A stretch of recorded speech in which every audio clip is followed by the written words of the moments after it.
Do it. Yeah. Okay, ladies and gents, it's time for Rage in the Cage. Finish him.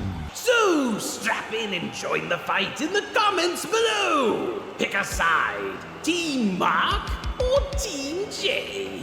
Who will it be?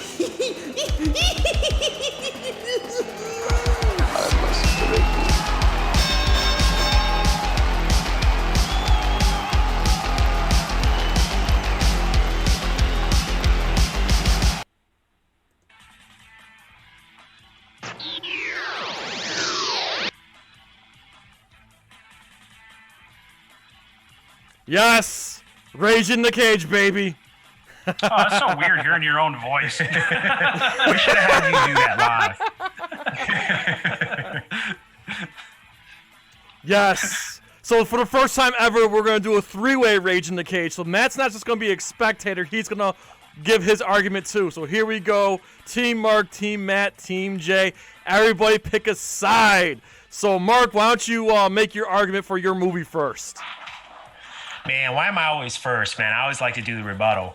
But yeah, so I'm going to say the reason why, like, either Kill Bill 1 or Kill Bill 2 or both of them, the reason why I think that those movies are so special is because it gives you the opportunity to see Quentin Tarantino give a tribute to all of his favorite directors. So you get like a taste of Peckinpah, you get a taste of Sergio Leone, you get Kurosawa, you get the Shaw brothers. You get a little bit of everything wrapped in a narrative that is definitively Quentin Tarantino. Like, he does his own thing while at the same time, like, basically writing this love letter to all of the people who have inspired him, and I think it's just beautifully done. I think that you could easily make that one movie, without it being boring or dragging on or anything like that. So that's going to be my first jab. So I want to know what you think. Like, why is Pulp Fiction better than those movies? Because I feel like Pulp Fiction is like the ultimate movie of the 90s, okay? Let's just take the cast, okay?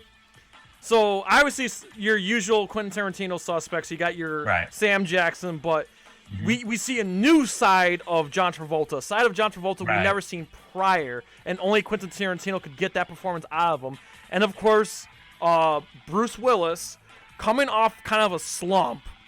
Pulp Fiction was kind of like his reinvigorated his career again.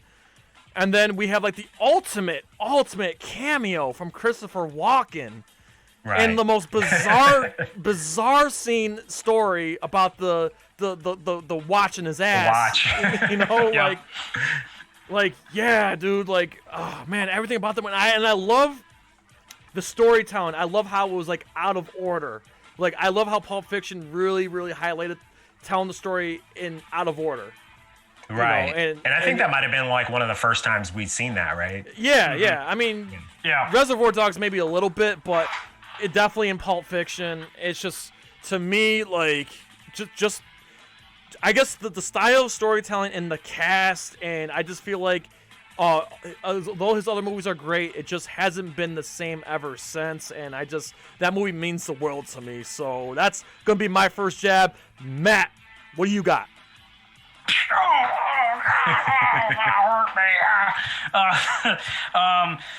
Yeah, so I think, that's the thing, is like, Tarantino he's an incredible director, and each of his films, whether the worst to the best, it's tough. It's really tough because he's such an outsider director. Like, all of his, literally, he came, basically dropping out of school and people saying, no, you're not going to do it. And he goes, I'm going to do whatever I want. And he's like the big success story for his field.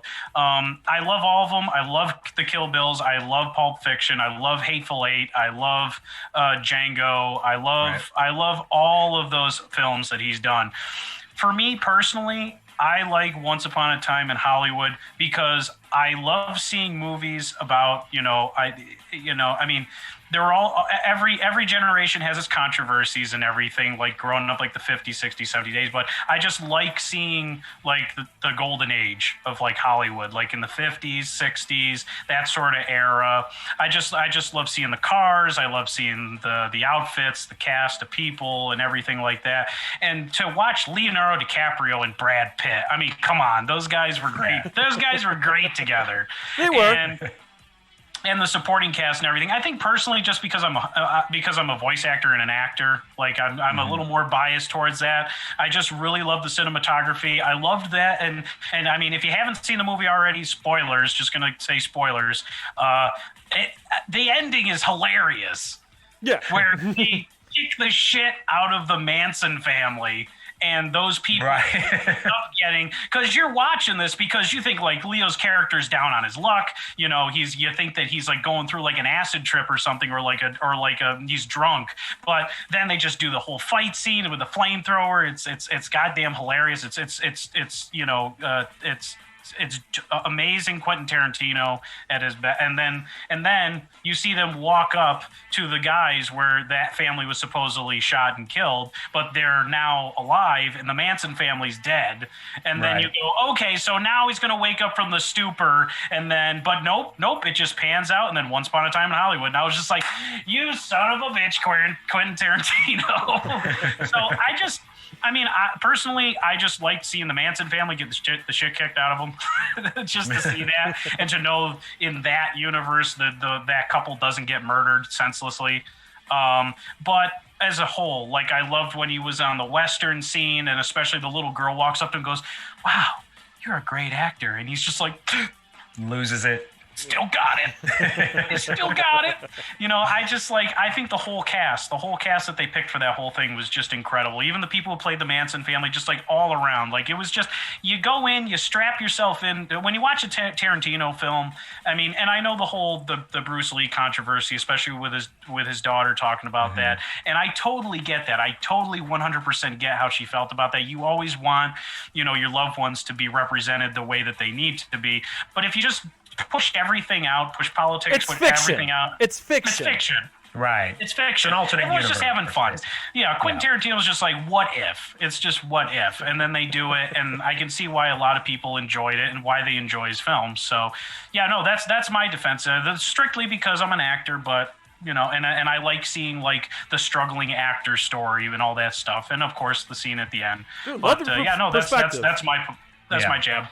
Excellent. Love your perspective. All right, Rob, so looks like Betty Rage says it's a tie, and then, looks like a lot of people, are digging our picks. So, Marq, second jab. Let's go. All right. So, you mentioned, like the cast, there being a great ensemble cast in Pulp Fiction, and I completely agree with you. I mean, when I first saw that film, like I think it came out in like 94, that was one of the things I loved about it. I mean, everybody in that was fantastic. That said, I think that Kill Bill also has a fantastic cast. I mean, you've got Uma Thurman, you've got Vivica A. Fox, Daryl Hannah in a role that we've never seen her before. You know what I mean? And she like played it masterfully. And in addition to that, you have all of these, all these classic actors from like the 60s and 70s kind of, really doing their thing in a modern way. I mean, I'm a big fan of like 70s and 80s martial arts movies, and to see Sonny Chiba in there playing Hattori Hanzo, which is basically a reprisal of a role that he played in the 1980s, like that was amazing to me. David Carradine in the role as Bill. I mean, and he was phenomenal in that. Rest in peace. I mean, like I think that was his last. That was like his last role, right? I think it was his last major movie, but he did a lot of commercials afterwards, but yeah. Right. So, I mean, that alone, I think, it makes an excellent case. But I also think that there are like little subtle nuances in that that make that film stand apart. Like, for example, the very first like fight scene between Vernita Green and the bride, right? There's that scene where Nakia, the little girl, comes home and the house is a wreck and she's just standing there looking.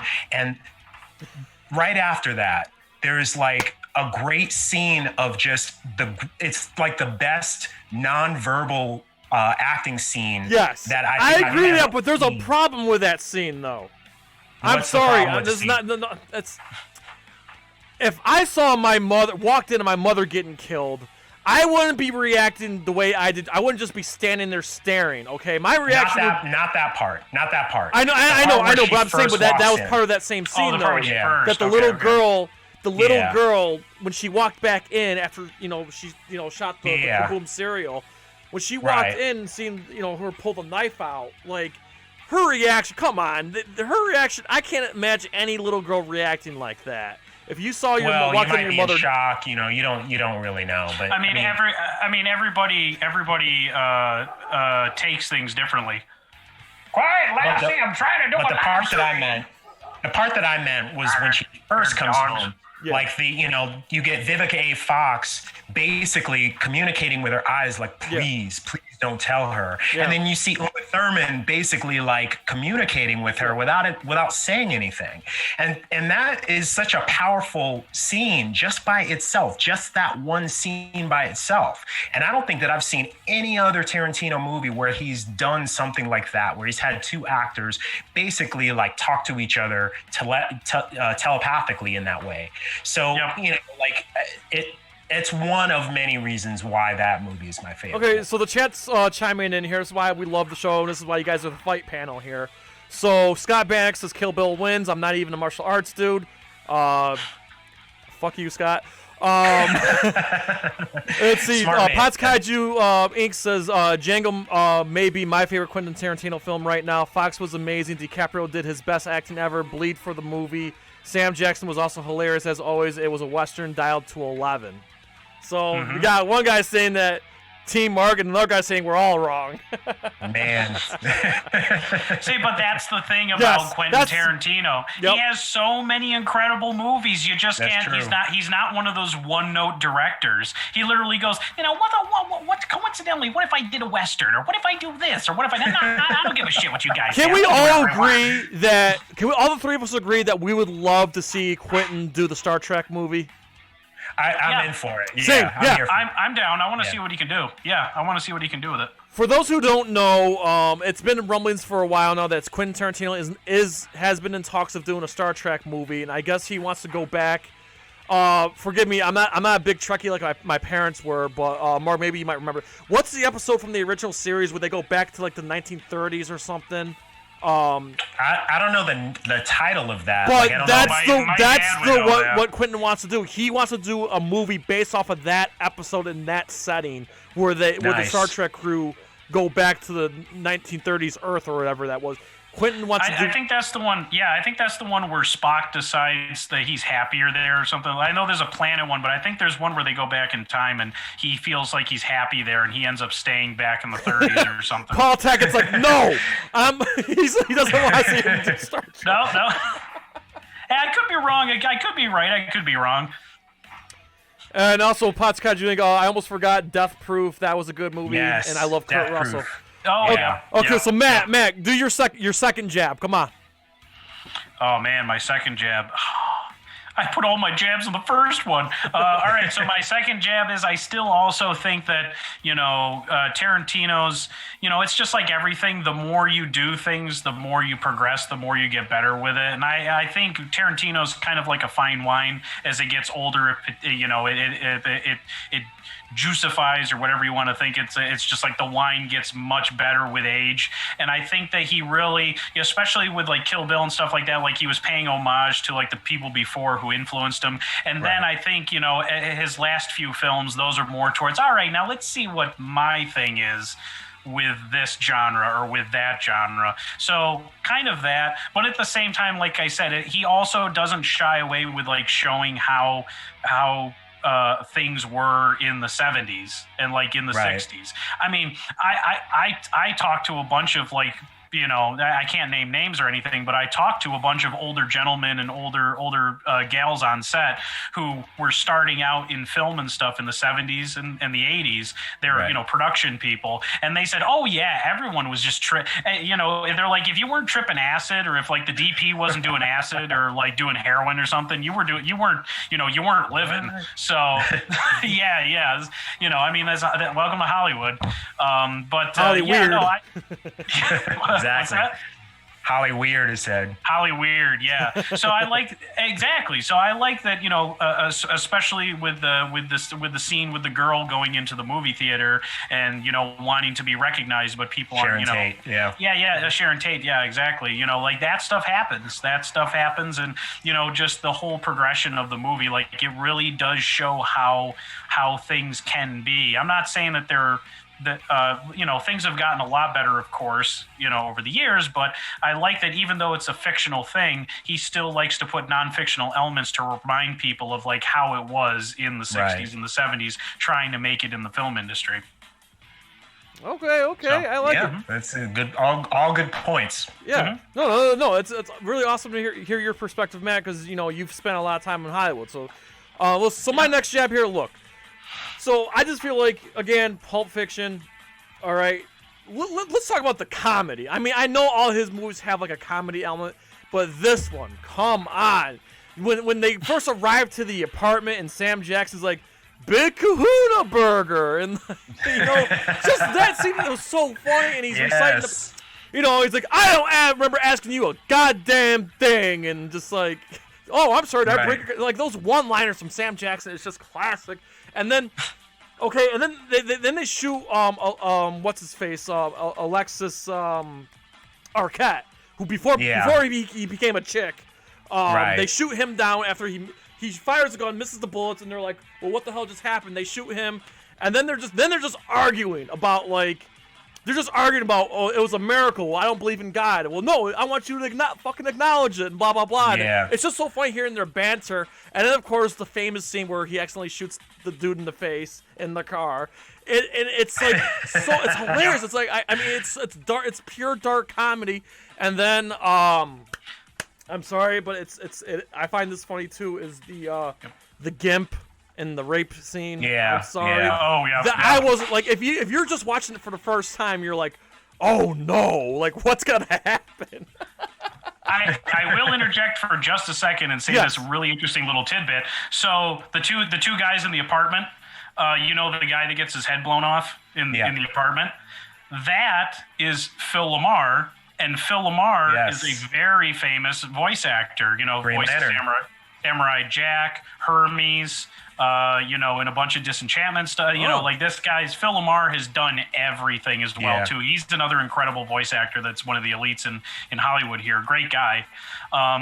There's a little tidbit there. That was like one of his, that's how he sort of came into acting and stuff, and he got that role. And then of course, why am I forgetting this? Mad TV. Yes. Being on Mad TV, all of his incredible stuff that he did there. That was one of his first major things was being in Pulp Fiction, being the guy that gets his head blown off. I know him best as like Green Lantern from the Justice League cartoon. Yes, great portrayal of Green Lantern. Jon Stewart. Mm-hmm. Yeah, so I guess like again, closing my second jab here, I'm just gonna say that to me, like I think it's his funniest movie. And I feel like all his other movies borrowed from Pulp Fiction as far as doing the dark comedy, and I just feel like Pulp Fiction is a timeless movie. I feel like it's the best movie other than maybe Terminator 2. I feel like Pulp Fiction is the best movie of the 90s. Not only that, it's the best movie of the 90s. It may be the best Quentin Tarantino movie ever. Mm-hmm. So, Team J, everybody, come on, Team J. If there's any, I'm fighting for air right now. Team J, let's go, Pulp Fiction. I sound like I'm agreeing with you, but I'm not agreeing with you. This is a tough one because like everybody's making good points, and it's just like, I buy into that. Yeah, you're right. That's Tarantino, man. He just, love him or hate him, he makes. And we just want to see what he's gonna do next. We want to know what his next project's gonna be, and we just wait. He keeps you on the edge of the seat. All right. So Mark, do you have any closing arguments? So yeah, I mean, just to kind of wrap it up, like I think that Kill Bill like combines like all the best elements of all the like action movies that came before it, right?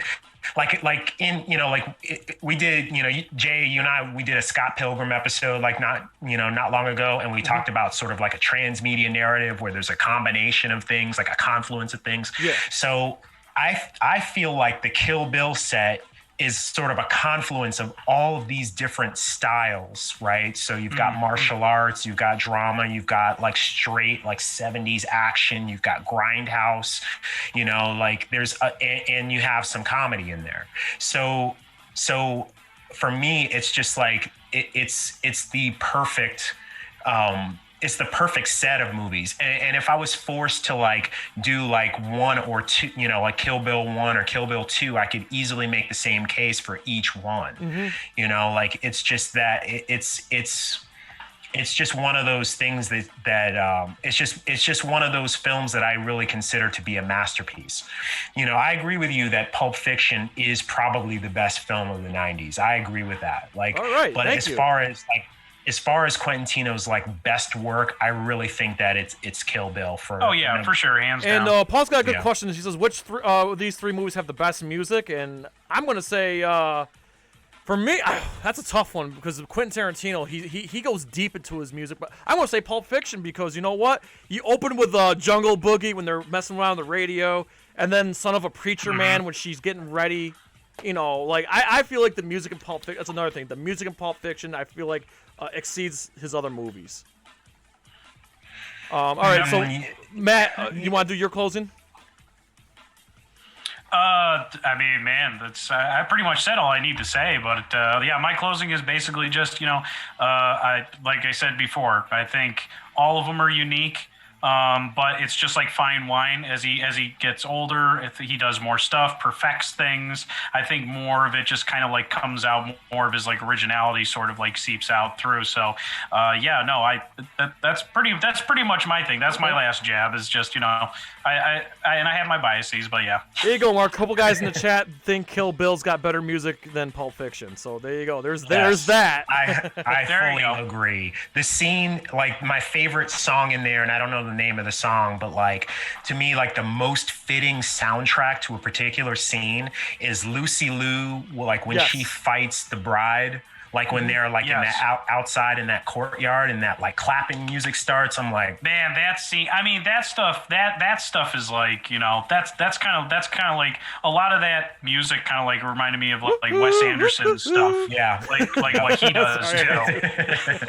That was stuck in my head. 5, 6, 7, 8. That band. That band that was playing.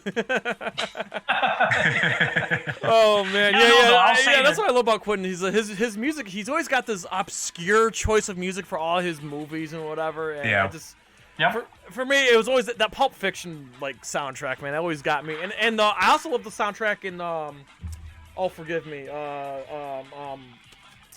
Death Proof, and the chick habit, like. Yeah. Okay, one of my favorites too, like Reservoir Dogs. Like we can't close this out without talking. They rip his ear off and yes, and it's playing, and he turns on the radio, and it's like stuck in the middle with you. Yes, and he's like dancing around, like with the guy's ear, like, hey, what's going on? Going all American Psycho. All right, yeah. So my quick closing is like Pulp Fiction, movie of the '90s. Quentin's best movie. And, you got three different stories going on in whatever order, and just you root for Travolta and you root for Sam Jackson, you root for Bruce Willis, like and then of course the drug overdose scene. Like there are so many memorable scenes and a lot of great moments. Oh my god, and there's moments that just stand with you forever. And Pulp Fiction's obviously one of those movies I have to rewatch every year, and it's just yes. Listen, all his movies are great, but I just feel like if you're holding a gun to my head, if the robbers come in and they're saying your family's gonna die, which one of your children we're gonna kill first? I'm gonna tell you right now, if those are all my Quentin Tarantino movies, please save Pulp Fiction for last. Kill the other ones first. Well, now we know. Wow. Okay. Oh, my mother's here. Hello, Mom. So, yes. So, guys, what do you think? Who you voting for? Team Marq, Team Jay, or you want to give one for Team Matt? We want to know. Okay, tell us what your favorite Quentin Tarantino movie is. And if it's a movie that's different from our 3 picks, great. But among the 3 picks, which is your favorite? Team Marq, Team Matt, or Team Jay? We would love to know. Ooh, trying to get out of the NerdCage, are ya? Well, before you go, hit that subscribe button. And if you're really intrigued, ring that bell. Thank you for dropping by. Until next time, tell everyone you know about NerdCage Live!